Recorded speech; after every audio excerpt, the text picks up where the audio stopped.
Welcome to the 4th episode of our Palladium Mutant Animal Extravaganza series, everyone. This episode, we begin discussing the character creation process while decompressing from our character creation session with Jef and Jon from the System Mastery podcast, using Teenage Mutant Ninja Turtles and After the Bomb 2nd Edition by Palladium Games. But before we get to the episode, here's what to expect in our calls to action. Hello, it's me, another voice. You can join us after the show for a reminder about Jef and Jon's projects, some network news, and our Patreon information and thank yous. Yep, with all of that out of the way, enjoy the show, everybody.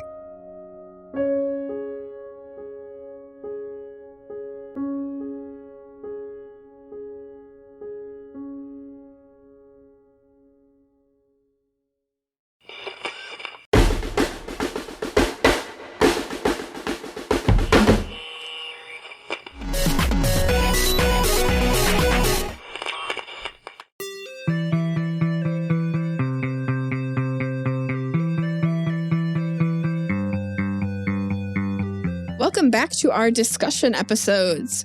Last time, we finished our session 0 for our Palladium mutant animal creation explosion. This episode, we will be discussing the character creation process. We are very excited to welcome back Jef and Jon from the System Mastery podcast. Do you want to reintroduce yourselves for everybody? Tell us your pronouns, your projects, your hopes and dreams. Of course. I'm Jon, he, him, from the System Mastery podcast, author of Düngeonmeister nonsense, and absolutely so excited. My hopes and dreams are to inflict more of this upon you in the future. My hopes and dreams are your nightmares. It's so true. I'm Jef. I'm the other host of System Mastery, the other author of the Düngeonmeister podcast series. Our current projects are, I think we're mostly done with the editing passes on the last 2 projects, which are a trivia book and a book of stickers. And we are in pitch on something I can't talk about yet, but it is going to be a adventure of some sort. Secrets. So that is what we do. And you can find us at our various websites at systemmasterypodcast.com or System Mastery on any social media, and Düngeonmeister by just looking anywhere books are sold. Although I just tried doing that, and I found someone else published a book called the Düngeonmeister Cookbook like 3 months ago. Yeah. What? It's time to get the lawyers. War has been declared. Boy. That's so rude. How dare they? Yeah. Do you both want to tell us about the characters that you made in our last episode? No. Okay. Jon? Well, thanks. Great to have you. Cool. Bye. All right. So, rolling up a random mutant animal, I ended up getting a camel. And because when I rolled my stats, the only thing I rolled that was remotely decent was my physical beauty, obviously I immediately decided to make Joe Camel. Absolutely. No one in the world has ever been so stoked to roll camel. I was like, well, I'm a sexy whatever I am. What am I going to be? And as soon as it came up camel, I was like, oh, I've got a prepackaged sexy camel ready to go. I don't even need to think about this. This is on autopilot now. But, with all the random nonsense, ended up getting a camel that in our post-apocalypse is in the militia, but mostly as a mechanic and sort of a support role in that. So lots of, standing around with like very sexily placed grease marks all over. Ooh, sexy Kind of grease. just vaguely leaning against stuff. Oh, yeah. Always just like, hey, how you doing? And has like a wrench and is just like, the camo coveralls just kind of like pulled open. Yeah. But he's a camel, right? Yeah, so how human is your camel? The human looks is partial because full means you basically just look like a human with some weird characteristics. Okay. So you got to go with partial so that you're furry. Uh-huh. Like you want to have that anthro look, which is what the partial human looks get you. Right. So still Which is has actually the, what your camel inspiration has, right? I'm trying to remember. Joe Camel has I the have not full seen camel a Joe face. Camel ad. Mhm. Yeah. And so has that kind of like hump and everything, but has full bipedal, has Full partial bipedal, hands, okay. so still has kind of like 3-finger, not as like dexterous type hands, but Mhm. Little hoof hands, yeah. yeah, Yeah. you know, they're partial, so usable, but not as like manipulable as like human hands. Your dexterity's not great. Yeah. There are some associated penalties Yeah. that come along with it. Yeah. And then full speech though, so fully Did you able to take- hit on whoever. English though, like, are you able to like speak? I did indeed spend a skill on speaking English at a 40% proficiency. I mean, what more do you need, honestly? I mean, look, like he's all a my himbo. camel needs to know how to say is, hey girl, Right. and hey, you kids want to smoke? And that's basically it. Right. Yeah, for sure. Wow. And what's your man got to do with me? So absolutely huge, size 18, 8'9", 879 pounds, just an absolute house. Just a bruiser of Just- a camel. Giant camel man. Knows how to ride a Ridiculous. motorcycle and would for sure break one if he got on one. Yep. Has to have a custom Harley. Yep. Jeff, what did you make? My random roll came up. I decided to use, because I've got a number of the source books lying around, so I figured I'd have fun with it and roll on let's roll randomly for the entire spectrum of animals table. Mhm. I figured if I got one that was from like one of the few books I don't have here, I would just move on and try again. But I did, as a matter of fact. Despite rolling on the every animal there is table, I ended up rolling turtle, just regular turtle. So with that in mind, I was playing in the After the Bomb system, in which there was no way to make a Ninja Turtle there, because the Ninja skill package is only in TMNT and Other Strangeness. Mhm. I think there may be a Ninja skill package in one of the supplement books for it, but I don't know which one or where. So I just rolled randomly for that as well and got Raised by Bandits. Mm, So I was Which like, is close to being ninjas. Close right? enough. I was like, It's in a fine. sewer. It doesn't say where those bandits are. it is much thiefier than it is a ninja. Like it didn't come with much by way of attacking skills or anything. So I've done what I can to fix that up. Did you go over your stats or just No, I just did a kind of generic broadly. overview. some background character? Rolled fairly well, like pretty strong and fast. With the capacity for a few others to go over the point where they would start to generate bonuses, but they weren't yet. So I was able to get them there through some tricks. Did roll a few other random things. When you make a turtle, you have a couple of options. You can make a standard kind of box turtle or something like that, which is only going to be size level 1 or 2, all the way up to a snapping turtle, which can get as high as size level 5. Mhm. And I decided to go snapping turtle, just to be part of the weird lineages of turtles that aren't the Ninja Turtles themselves. That gave me 70 BioE to start and a size level of 5, which is pretty good. And then rolled a random chart for body or for coloration, which is Ooh. mostly aimed at the animals that are like cats and dogs and horses and stuff that have fur. But I was like, I'm going to roll on this anyway and see what happens. So I ended up getting the Harlequin, where the character is left half regular turtle color, like dark green, and right half albino white and cream. Ooh. Oh, amazing. Yeah, so the character's split down the middle, 2 colors. Other than that, I kind of was aiming for sort of the wilderness tracker. I would say the muscle, but we have plenty of that in the group. Just happen to get a high physical strength. Wilderness tracker, but also kind of tough, like hard to beat up. All right. And there you go. Any the name- interesting skills? I mean, I was pretty straightforward with my skills. I got a lot of rogue skills. So I ended up with concealment, streetwise, tailing, locate secret doors, detect concealment and traps, and detect ambush, all as starting skills. I love the that's pretty idea that you ninja-y. want to be like this, like stealthy, unknown presence, but you are like the most distinctively colored turtle. Oh, yeah. That Yeah, I there didn't is. take, I intentionally didn't take things like disguise or impersonate Okay. or whatever, because I was No, like, Yeah. that's, So if you So all do you have get to do is caught, be- they know specifically. Stick to a profile. Yeah. You know, let people only see you from one side, Right. Mhm. and then they'll think you're all that color. That's What right. level yeah. of humanness did you go with? None. Okay. My breakdown is full hands and full bipedal, so the character can walk and act normally. Partial speech, which is largely just like having a turtley speech impediment. It says I can talk and I can be understood, especially by people who know me fairly well. But people who don't know me will have a hard time kind of making out what it is that I'm saying because I sound too turtley, and I don't know what that would. Yeah. I'm too turtley for Turtle Club. Listeners, write in and tell us what turtle sounds like. Yeah. Wow. Pretty much. Yeah. Yeah.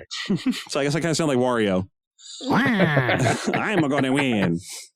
And he does have a giant turtle shell, which gives him something that this game uses because this is an SDC-only Palladium game as opposed to the mega damage ones. He has an AR, or an armor rating, which any raw roll has to be higher than before it even enters into consideration to actually dealing any damage to him. Yeah, you only really see that on like turtles, rhinos, stuff like that. Yeah. But it did cost me a lot of restrictions to be able to get that to such a high level. So my character's a little smaller. Size level is only 8. And has webbed feet and is nearsighted. So webbed feet reduces land speed but increases water speed. I thought that'd be pretty fun anyway. And nearsighted is that the character needs to be within 6 feet of something in order to read. And cannot really make out anything other than blurs of color beyond about 24 feet away. You could wear glasses, right? Could wear glasses. If I wasn't, a giant turtle living in the post-apocalypse, that'd probably be really easy. I'm sure he tries them on whenever he finds them in, like, abandoned malls and stuff, and they last one more fight, Yeah. It's a pretty good look. Oh, I'm sorry. What is your character's name? Botticelli. I decided to follow the Ninja Turtle naming convention and go with a Renaissance artist, or I guess famous masterwork in one case. And so I went with Botticelli, who's generally my favorite Renaissance era artist. And I've always been just gobsmacked that they weren't a Ninja Turtle. I assume yellow headband here. Oh, yeah. That makes sense. Yeah. I think that checks out. Ryan. Yeah. Tell us what you have done. Okay. So random animal. I rolled a purebred Jacobs, which is a purebred sheep. And my character's name is Little John Jingleheimer Schmidt, because Jacobs is part of his species. And I just thought it was fun. So you can call me Little John. I'm nice 6'6", 280 pounds, full hands, full bipedal, full speech, but only partial looks. That gives me a nice heavy coat of white wool with black spots covering my entire body except for the face and the bottom of my hands and feet. And then every winter that wool grows out, and then it needs to be sheared every spring. Well, boy, do I have good news for you when we get to my character. I know. We got it. I know. And then it says I may have fur-covered human legs with cloven-hooved feet or a pen-like animal lower body. So I'm going to, I've got the cloven-hooved feet with the furry human legs, I guess. All right. Why not? All right. Yeah. I've got these wicked horns. They're like 4 horns on these things that go like above the head and around the mouth and whatnot. And those do major damage. Yes, 3d6 is pretty good in this game. Yeah, 3d6 plus my physical damage bonus, which is pretty significant. I think it's like plus 19. 19. That'd be a 34 strength. Yeah, plus 19 damage with my 34 physical strength, which is also beastly strength, which is just ridiculous. So I'm also a powerhouse of a character, just like our camel companion. I do have hand-to-hand martial arts, which I thought was fun, as well as boxing. So I'm really good at combat. And I also chose to have like interrogation as one of my military skills, and land navigation, so I could know how to get to certain places. And I do know how to speak and read English. I don't know if there's anybody else here that can read, but you do not get any automated skills as we went over. It was just fun. I do have literacy, so. Oh, there you go. And I guess the biggest thing that I forgot to mention so far is that my character is a freed slave, previously enslaved by the Empire of Humanity. For your Do not like cheapness, them very probably. much. I also forgot to mention that my character is slightly less than 4 feet tall, even at size level 8, because they had the short body build. Oh. So they weigh like 190 or something like that, but they're like 3'7". They squat. Wow. Yeah. A lot of that weight is shell. That's amazing. Mm-hmm. So yeah, that's Little John. All right. Amelia, how about your character? I rolled a dog, and then I further rolled a sheepdog. Amazing. Yeah. So I did not take any human features at all, except for speech. So look like a dog, walk like a dog, no hands, but I can talk, and that's important. I also can, bite and claw at things.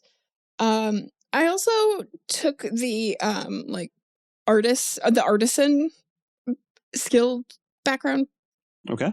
Apprenticeship. That's what it's called. And so I can do really cool things like drawing and painting and blacksmithing and carpentry, sculpting, whittling, all of those kinds of things. Those important dog traits. Standard dog stuff. Standard dog This is my favorite dog. Yeah, Good dog stuff. Yeah, I think among other dog stuff, I can play baseball. I can juggle. And most importantly, I can ride a motorcycle and do barbering. Yeah. Which is, it's good to have the barbering skill when you're a sheepdog because you got to take care of yourself. Yeah, absolutely. Right. And right. you got to take care of the sheep too. I'm definitely going to need, and now learning that Little John is also going to need some barbering. Yeah, every after spring. the winter, every spring. Yeah. Yeah. And how would you describe that you do that? Do you hold the scissors in your mouth, or is this entirely a biting off hair job? Oh, no, because it's a skill. I think that this is definitely like, like holding the clippers and really. Okay. Yeah. I also would accept like cartoon physics rules where all you do is approach them with scissors in your mouth, and then there's like a big cloud, and you see like scissors and hair come flying out of it, and what's going on in the cloud is not your business. Right. Yeah. Exactly. No. Like how it happens. I'm picturing like an electric shear, basically, right? Oh yeah, that would have to come flying out, and then like a paw comes out and gets it and goes back into the cloud at one point. Yeah. Right. 100%. No, that's absolutely what it looks like when it happens. Yeah. Yeah. I did not make any size changes either. So I'm a 7. Just a regular. Or like a large dog. Big but dog. Big dog. Just a big dog. Yeah. They can ride a motorcycle and do barbering and juggling and the all the important dog. skills. Yep. Big dog. Big dog. Roof, roof. And my speed is very fast. But I also don't have. I'm not a good looking dog. My physical beauty is only 7. So yeah, people are like, that's an ugly dog, but it knows how to juggle. So it does. Yeah, exactly. It does. Well, and I like to think that I'm like the barbering. I'm really good on other people, but it's one of those things where you can't see the back of your own head. So it's probably pretty janky. You just got a bowl cut. Yeah. Yeah. Yep. Does anyone else have psionic powers? No. Just me? Yeah. No. I forgot to mention that I have empathy, the psionic power. Yeah, so you I know can. what? Actually, I do too. That's right. I did take empathy. Oh. And digging. Digging felt important. I didn't take the empathy power, so I can't bring myself to care about that. Oh, I guess that's not psionics. I do have racial disadvantages, though. Ooh. I have the vestigial lizard mind of a prey animal. So in high stress situations where it's very dangerous, I have to roll a save versus panic on a 12 up, or I will probably just run away. Ooh. That's so good. I also have vestigial musk glands. Ooh. I got a strong musk. I'm out there. I'm working in the sun. I'm getting musky. I'm fixing up your car. I roll out from under there covered in sexy grease. Yeah. Got to get a Diet Pepsi from the vending machine and rub it on your neck. Yeah. Yeah. Which is really long because you're a camel. Exactly. Yeah. So you probably need like a whole 6-pack. I got a couple of Pepsis. Like a couple of 2-liter Pepsis, bottle going up and down the side of your neck. Yeah. Oh. Yeah. Just got a 2-liter. This is like, what a team. Yeah, an amazing Seriously. team. Yeah. Yeah, things that Wow. totally go together and make sense. We've got an artist, a thief, Yeah. a mechanic. I like to think that my character is aware of the Ninja Turtles, but not related, and is just sort of trying to cosplay as one. Mm. You know, doesn't even really look like very weird turtle, a short, squat, powerful, snapping turtle instead of whatever they were, with half his skin albino colored. And and it still wears the yellow headband and carries a pole arm to be like, yeah, I'm part of this. It does like a D8 plus 15. Yeah. But I did end up we didn't even get into like alignments or anything. Oh, yeah. honestly. I mean, I'm unscrupulous. I tell kids to smoke, but I'm, other than that, pretty decent. Yeah. That'd be unprincipled. Nah, Unprincipled and scrupulous are the I'm unscrupulous. unscrupulous. I have no scruples. I have None? principles. And because you ran out of points, you didn't have any to put into scruples? I have 0 points in scruples. I have 10 points in balderdash. I'm true neutral because I'm using an alternate alignment system that Kevin would not like. Uh-huh. Mhm. I have no idea where this It dog goes- lands. Oh, it's principled, scrupulous, unprincipled. What's the second? Anarchist, Anarchist, miscreant, aberrant, and chaotic, evil. something. Whatever the chaotic evil one is I called. feel like Diabolic. Diabolic. All dogs fall into like miscreant, right? Like, Are you kidding me? All dogs are principled. okay. Pretty much. What about yeah. Carface? Nah. Carface isn't principled. He's the one dog that goes to hell. That's no true dog. All dogs go to heaven. He went to hell. No. Ergo. It's Not a wild dog. that movie posits that all dogs go to heaven, and yet you see the lead dog going to hell immediately, and it's a hell for dogs. So someone built one, and then at the end of the movie, one of the dogs goes there. Yeah. The movie Mhm. sets up that all dogs go to heaven, and then shoots it down all by itself. That's what we like to call a Mhm. twist here in the industry. Uh-huh. I have not watched that movie in so long, but you're right. Spoiler alert, some dogs go to hell. Whoa. This like really blew my mind. Uh-huh. I went with scrupulous for mine. I was between that and anarchist. But Ryan Which- couldn't be an anarchist because he's Ryan. So Well, I kind of wanted the gentle giant sort of, thing going for Little John. yeah. So I figured might as well go with that. Makes sense. I will go with principled because the character is following a strict code of turtley honors. Mm. And stealing from very people nice. doesn't matter if they're Right. bad. Yeah. But I mean, Mhm. aside from the copyright infringement of pretending to be a Ninja Turtle. Yeah. I do like in After the Bomb, while they do not have explicitly Ninja Turtles in it, in They the have turtle ninjas? Gatorland area of the map, they say that it is set up that people are following the way of the four, and that there were 4 people in this swamp area that set up like the society there, Oh, and yeah, people okay. follow their teachings. So they Yeah. just sort of like do a nod to the Ninja Turtles in it. But the Ninja Makes Turtles sense. would be nowhere near Interesting. Gatorland. Come on. I Yeah, mean, you gotta well, they gotta retire go somewhere. find the cousins, the bullfrogs. Mm. And there's a guy who runs around in a ski mask who has all of the guitar or the musical instruments of the monkeys that he uses to beat people up, and he's our off-brand because he's Davy Jones. Uh-huh. Yeah, that'll be fine. This whole thing is off-brand. Mhm. This is just It's fair. This whole court is off brand. And instead of April O'Neil, we have downtown Julie Brown. There you go. Uh-huh. What more can you say? It's all I figured mean, out. probably plenty, but I think we've said enough. Mhm. We'll get there in the fan fiction section, I am sure. Good. So before we can get to that, let's go ahead and dive right into a segment we're calling D20 for your thoughts. D20 for your thoughts? So in this segment, we talk to our guests about this game, about role-playing games in general. We have had you on before, so we had to rewrite our questions. Nice. I love ruining Yeah, your format. yeah. Not on mine. Thank I you. certainly forgot them. Thank you. Yeah, well, but maybe our audience hasn't, so That's true. I don't know. I've forgotten them. Like, Yeah. I've tried to block out so much of the recordings with you. We're so nice. Normally we ask you, how did you get into RPGs? But we already know. So, what is your favorite character archetype to make in games? Is almost the one that I ended up sort of randomly rolling into.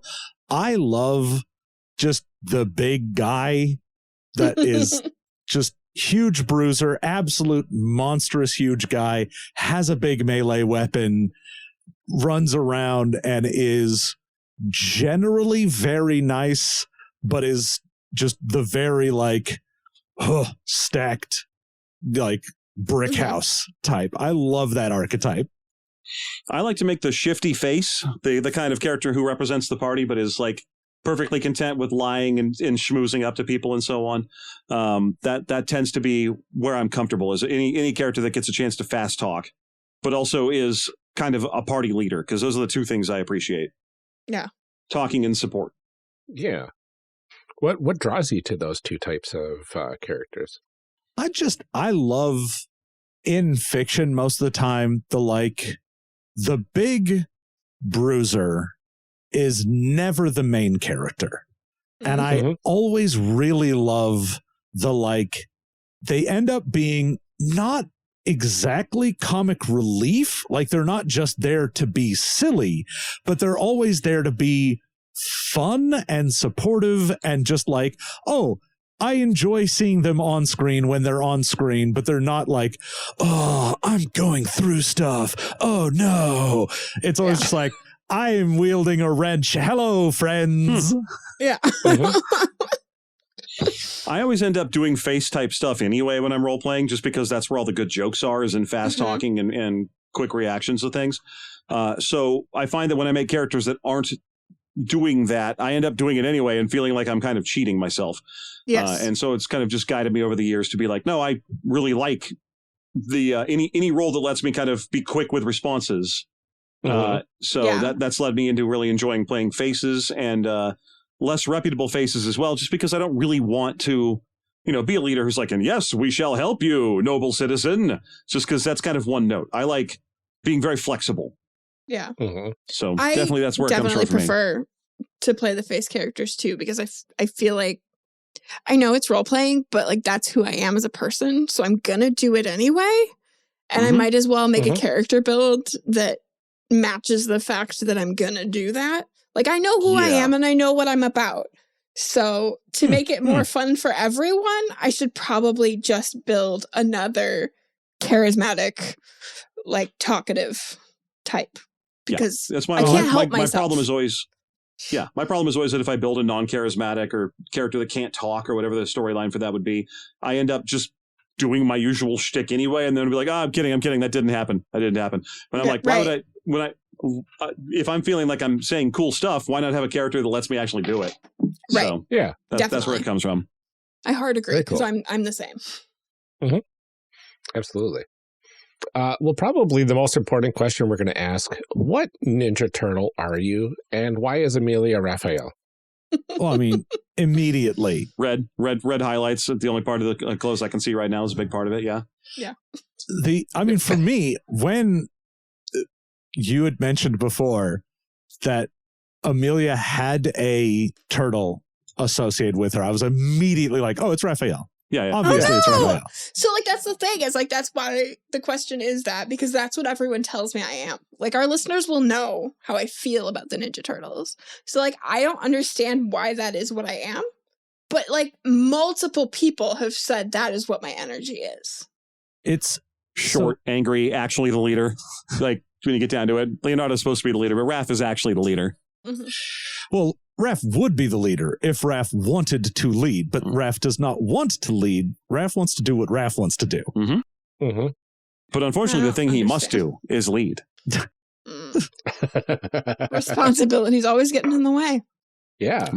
Now, obviously, I am Michelangelo. I am Mikey. A party dude. Yeah. I love pizza and not having responsibilities and then becoming a Ronin when all of my brothers die. And contrary to my previous answer, I'm really much more of a Donatello than any of the other turtles. I have a wealth of useless knowledge contained inside me. I have social anxieties and issues with actually talking to people, unless they're fake people and I'm being quick in my responses. And the bow's just the coolest weapon anyway. So there you go. I'm a Donnie. Yeah, I'd probably be in a Donatello range as well myself. Makes sense. Pretty straightforward there. I do like leading, but I'm not Leonardo level. Oh, he doesn't like leading either, so that's perfect. I mean, I guess. He must. He simply must, because he is the Why? best of them. Well, here's the thing: is Leonardo Is is he the the best, leader, or does he think he's the best? but it's mostly because he is a tactical thinker. He's a leader in a combat sense, Mhm. but he should not be the social leader of the turtles. Yes. He's a I see. general. He's not a commander. Yeah. Gosh, that really okay. makes me more of a Leonardo at that point. Well, good. That gives us one of everybody. Yeah, that's what's important here. Yeah, Mm-hmm. That balance. Yeah. there we go. I mean, you don't have to Got be if 'em you all. don't want to be, but Mhm. I mean, neither does Leonardo. Yeah. seems to be I'm the changing truth my of answer the to turtles. Mondo Gecko. I'm Napoleon. Oh yeah, it's perfect. One of the frogs. I'm one of the frogs. Yeah. We're just diving deep into TMNT lore here. Oh, yeah. And I'm just going to Who sit up wants to here and talk- nod my head. Who wants to talk about ground chuck or I don't know, screw loose? Leatherface. Yeah. Casey Jones. I'm going to say not me. I don't want to talk about any of that.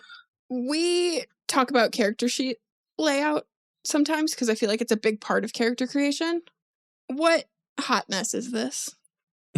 An old Palladium sheet. It's done in And, the same as everything else. I mean, Palladium really stuck to their guns longer than anyone else when it comes to doing all this stuff via like drafting tables and equipment like that, as opposed to even bothering with making it in Excel.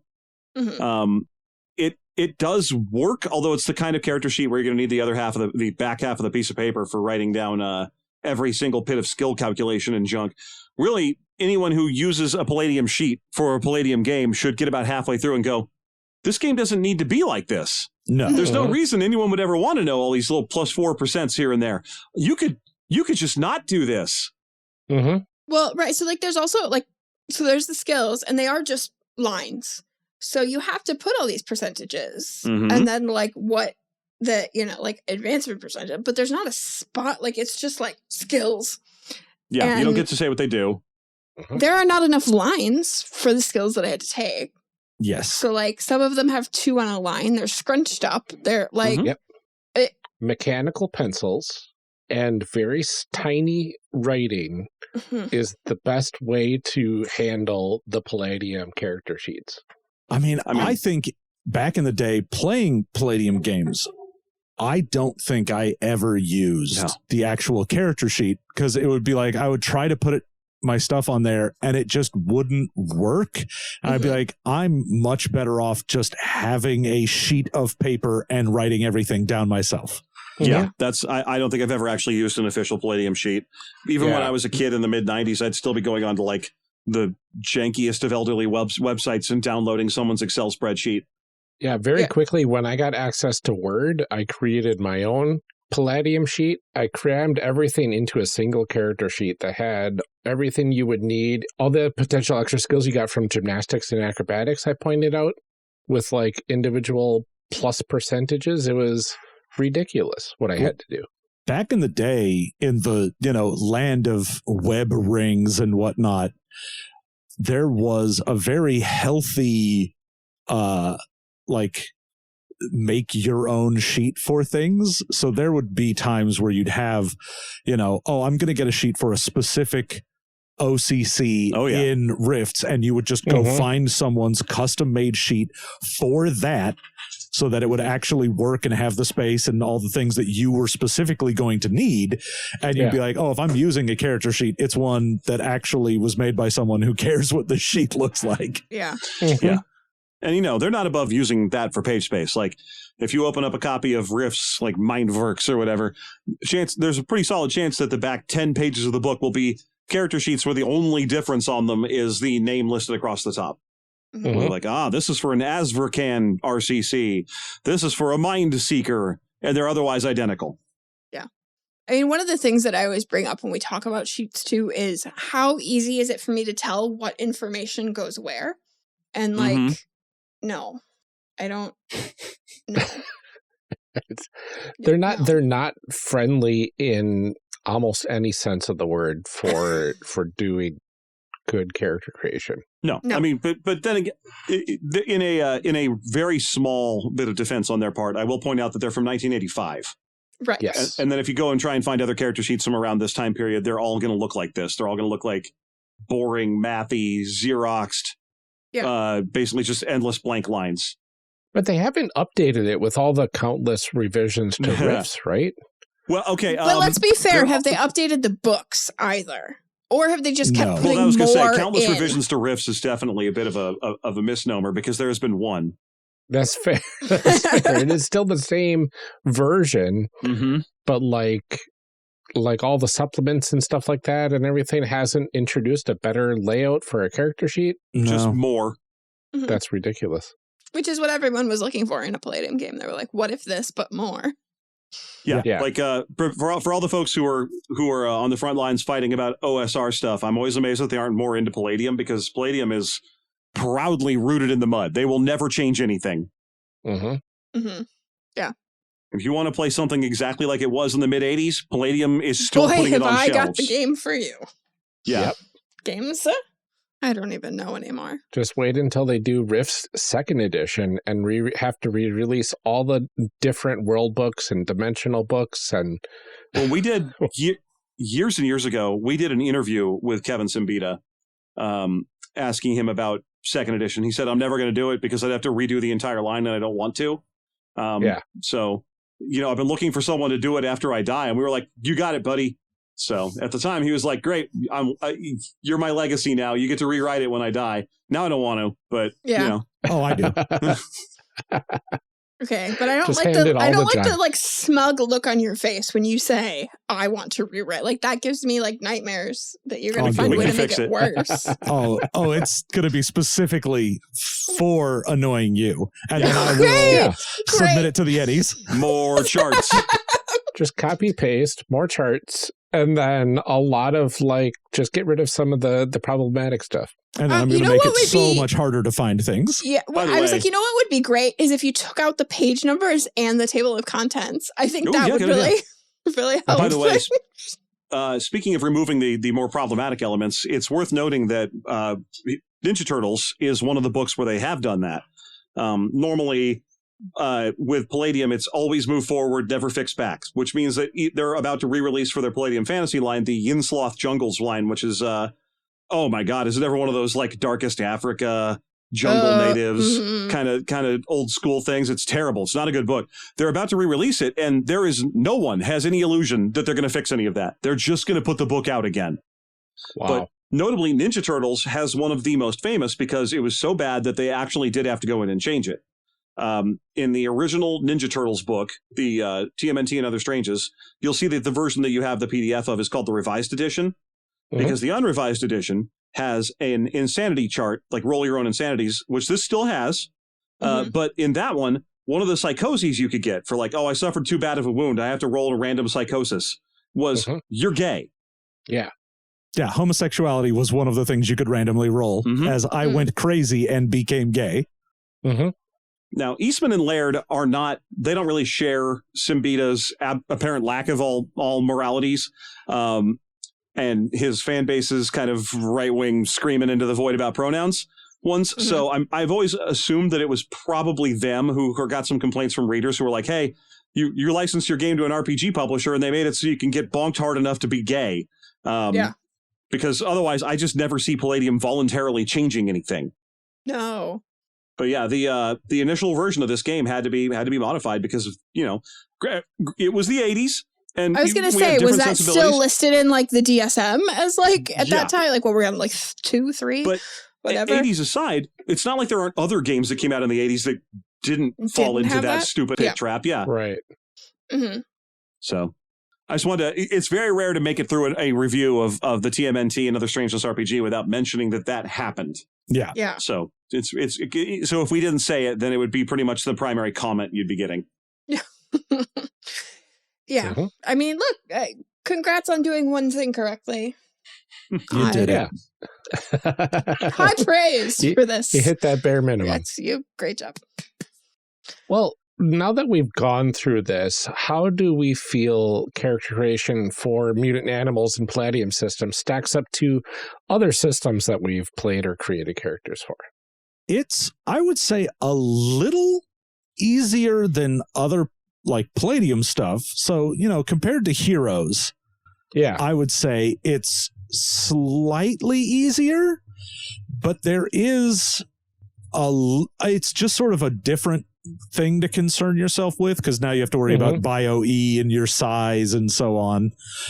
The functionality of trying to find what you can or can't buy and then going to a different part of the book that has what those things you can buy are, because it's just like, oh, you could buy this thing. What does that mean? I don't know. It's over here in this other part of the book. Yeah. All right, I'll go look that up.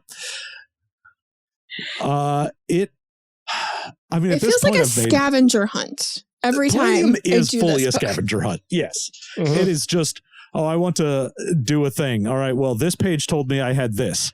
All right, well, I don't know what that is. I'll go over to here. Well, this page tells me what it is, but then it tells me I need to go to this page in order to learn what the percentage on that is. All right, well, now I'll go over here. See, but it doesn't tell you you need to go to this page. That's part of the problem. No, it just says you have this. Like, see skills on page 117. Like, it doesn't do that. It's just like, you have 4 physical skills, and you're like, cool, what are those? And then you're like, skills okay, that are physical. Right. Yeah. Right. So I would say, when I'm considering Palladium games, I have a variety of factors I'm taking into consideration. You've got things like the story or the wildness of the setting, which would put things like Rifts right up on the top, because it's just a million different things going on at once and it's interesting. But you also have usability. And can you play a game with this? And this one's similar to like a Ninjas and Super Spies, where it's got a predictable inbound level of power and an easy adaptation to what kind of stories you're going to use to tell. The Empire of Humanity is attacking. Anything you saw in a post-apocalypse movie, anything you ever saw a Ninja Turtle do, those are the things you do here, and it makes sense. So you can make a balanced party and go on an adventure. Even taking that into account, I'd still say it's maybe my third or fourth or fifth favorite in the Palladium line, because you can make a balanced character, but they do one thing. They never change. They don't get any better. Their story is like, okay, you're going to go on a cool adventure. We have to fight the Foot Clan. You're going to hit them with the stick that you're good at hitting them with, and you'll never do anything else because you don't have any other abilities or anything. Even though your character takes forever to make. The most I'll ever ask of you is to roll some skills. Too. Yeah. And when you level up, your skills go up by a percentage and you gain a D6 hit points and you're done. So, I would say in terms of games I like to play from Palladium, it's still far under like Heroes Unlimited or Nightbane, where your finished character has a larger range of tools. Yeah. It does seem very straightforward, a lot more straightforward than I remember for creating mutant animals. Yeah. Because one of my core memories was creating a group of mutant wombats with my friends. And we were just a team of wombats that had like chi powers and all this sort of stuff from various supplements. Yeah, and we were ridiculous. Just in After the Bomb, it ends up being so much simpler because, like, I had a friend who in a Heroes Unlimited game played a mutant animal, but was doing it in Heroes, which meant, oh, it's not just the psychic powers from After the Bomb, which are kind of like, It was like, oh, I have full telekinetic ability and I can, do mind reading and shut people down, and I have superpower psionics. So it felt much more like engaged with the system. Exactly. Yeah. It's interesting. Like the if you take the skills out of the equation here, character creation is actually pretty fast for a Palladium system. But the thing is, the skills are what, like, that's like they're the only thing. It's less choice. I mean, that's like saying board, like right? making dinner super easy if you don't have to cook. Like, okay, that's not the only thing left. Right. Yeah. When compared to other Palladium games, it's middle of the road. I don't play Palladium games. I'm just endlessly fascinated with them. But I would say even for other Palladium games, even the skill system, there are far fewer choices you make in this than there were in the other games. Before it'd be like, here's a package, you get 10 of these types of skills, you get 4 of these, you get 7 of these. Here it was like, you get these specific ones and a few choices. That's true. It did give me, like, I was still annoyed at how many things I had to pick, but it was like 4 instead of like 15. Yeah. Which I can appreciate. It gets you to your character a little bit faster, and like it gets you to the base feel of your character a bit faster, which I appreciate. Mhm. But like, yeah, they do feel kind of just cookie cutter after that, Yeah. right? Yeah, so that's, I mean, granted, that again, that's just a product of this being a really early design step for them. Right. Yeah. There's just not much to choose from or to do once you're done, because they were still in an era of design where in RPGs where like making a character that can swing a sword was good enough. Yeah. Mhm. So on that note, like, we've built these characters. What is that like? How well has this prepared me for playing this game? Pretty good. I mean, granted, I don't think that we went at all into how the combat engine of this game No. works. Mhm. So I think you're probably not especially ready. Like, I don't know what your bonuses to strike, parry, or dodge are. I don't know how many attacks per melee round you have. I don't know that either. I don't know if you know the difference between your SDC and hit point scores.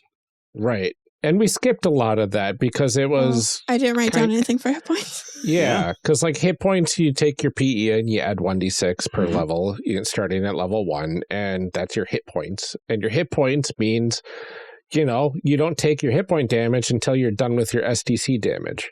Your hit point damage is, I'm starting to bleed. Yeah. Your SDC is like, oh, I'm getting bruised up a bit. Yep. SDC stands for structural damage capacity, and everything has it, but things that aren't alive only have it.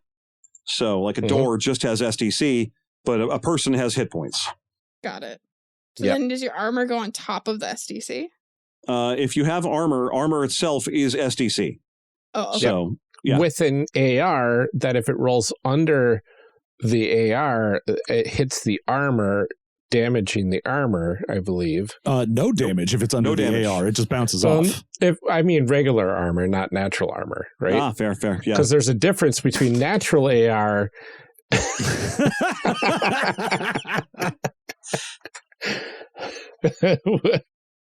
This is actual rules. Yes, it's Once again, just to make it very clear, we don't really like these. We're just very intimately familiar with them. uh-huh. You And really love like them. Yeah. coming here to tell me about them. Oh, is what you absolutely. I love. would not say I don't love that. It's why you keep coming on the show. It's not for any other reason. Mhm. It's just Uh-huh. like, We know a wide variety of games. Yeah. Call to action. yeah, like that. Ryan, Amelia, I survived it. you survived. I did it. You did it. I'm very proud of you. Your Thank second Palladium excursion, I guess. I didn't even cry once. No, there was some I almost exasperation. did. You can hear it in my voice in some You sports. And I'm can. like, oh my God, I still like the clip that you just recently put out too. Like I still have to pick secondary skills. How do I even know? Why aren't they in a table? Yes, oh my God. Color coding. This is Palladium. right? Yeah. Yes. Yeah. Exactly. It was a reminder that it would be ridiculous for me to think that these games would be, and this is why the Ennies and Best Writing has also been highlighting the editors. Yep. Because It's good stuff. of Palladium. Actually, it was personal. It was a personal insult to Palladium. Trauma. Yep. Yeah. We're like, you may not notice when a book has been well edited, but boy, howdy, do you notice when it hasn't? Listen, they're just sticking to their roots. and it's the 1980s. Yep. You can never stop being yourself, Palladium. Yep. Except exactly. like if you could not involve me in that would be great. It is what it is. You got to do what you got to do. But hey, Yeah. we've got two of the three main Palladium character creation things taken care of now. One of these days we'll have to explore the third option because it's a little but is different. it different? Is it, It is. though? Or It is. does it just add more to Honestly, the things we already did? It feels more D&D like in You're not terms selling of me on it.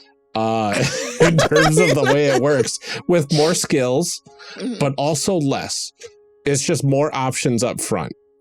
But once you pick options, it goes much faster because it just says, here's who you are. Enjoy. And then you do it. So it sounds like faster but less fun somehow. Yeah, exactly. That's why we got to do it sometimes. All the parts of you character creation you love, not included. But, great. tons of exasperation opportunities abound. And we'll give you a year or two to simmer on that before we cover it again. I mean, I really do think that like someday we should just gift Jef and Jon a soundboard of my frustration sounds. Well, here's all. It'll be a thing one of these days. It will be. I've got plenty to choose from. Yeah. Yeah, there's a lot. Mm-hmm. Before we let you go for the day, though, here are our calls to action for this week. Mm-hmm. A reminder, Jef and Jon have all sorts of wonderful projects out there in the wild.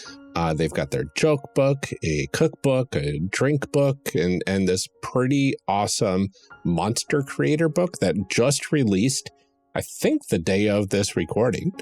So last week sometime in podcast timing.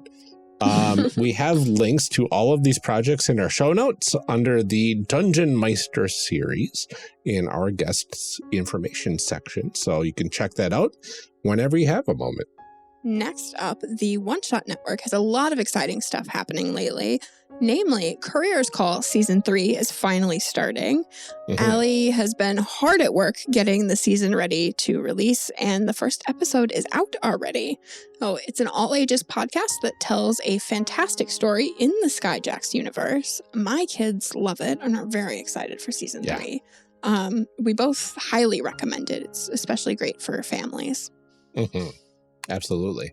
Also in the One Shot Network area of things, the host of the One Shot podcast, Dillin Apelyon, has a 2-player game that is currently kickstarting with Meghan Cross called Hunter Hunted. It's a game about a hunter and the monster that they're pursuing and like what it is to be a monster. It is the series currently releasing on One Shot right now. There's also like a Dead Ghost Productions episode about that. And I think a few other streaming APs about it that cover the game. And it sounds pretty cool. It's a cool concept. Yeah. So if you're interested in any of that or any of those people, go ahead and head on to the Kickstarter link in our show notes and it'll take you right there for more information.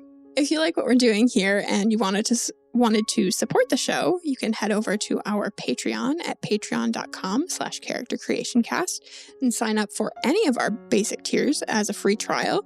Each level has a ton of rewards associated with it. You can join our Sticker of the Month Club at $10 and get some custom C3 dice and personalized thank you notes from me at $5 and up, as well as our chit chats every week, which we have not been doing for Amelia health reasons, but we are back at now. We're back at it. Enjoy those. We are back at it. So we do those every week for the $1 and up. We are currently under our operating budget for the year, so any assistance would be greatly appreciated. Also, if you have any other ideas for things that would make great Patreon rewards, we would love to hear that. If there's stuff that you would like to entice you, please let us know. We'd love to hear about it. We also like to thank all of our patrons personally every single episode. You all mean the world to us. So, getting it all started, thank you, DJG, aka Tigranosaurus, Eric Bonts, and Daryl Haldity II. We are so glad to have you backing us. We appreciate the support. Shadim Cabal, the Shyest Barbarian, and Benjamin Sweeney. Thank you so much to all of you. We're glad to have you here with us as well. Lorcan McGinnis, Rob Fletcher, and Kevin Brown. Thanks for supporting. Thank you to Tentacle Duck, John Adamus, and A3 Sketchpad, who did not give us a fun name this time, but we still couldn't do it without you. Cole McCallum, Carla Salazar, and Eric S., thank you for supporting our dreams. Ian Popmeyer, Sorgoth, and Liam G., our deepest thanks. Brian Colm, Garden GM, and Tanglefoot, thank you so very much. Blue Kryptonite, Danny, and Nicole Trainer. Thank you. You are wonderful. Liam Murray, Kenning, and Brian Kurtz, thank you for your continued support. And Mark E. Fair and Drew Owen, you rock. Thank you. And thank you to all of our future patrons. Your support means the absolute world to us. Every bit of support here helps tremendously, and we are very grateful to all of you. If you are already supporting the Patreon or can't afford to do so right now and still want to show your support for the show, the next best way to do so is to leave a review on Apple Podcasts, Podchaser, Podcast Addict, or even Facebook. We'll read your review right here and thank you personally when we get them. You can also find us because of the giant social media diaspora that's happened. We are on Blue Sky, Twitter, because I refuse to call it by another name, TikTok, and I think we do have a Facebook page too, Instagram, and I think most importantly on our Discord, if you want to chat with us at discord.charactercreationcast.com. Absolutely. And you can find all of our links, all of our social links, right on our site at contact.charactercreationcast.com. That is all we have for today's episode. This one was an extra long series, so next week you get an episode as well. We get to do our fan fiction, and I would suspect I probably complain some more. But until then, take care, everyone. Stay safe, drink some water, and keep making those amazing people. We'll see you next time.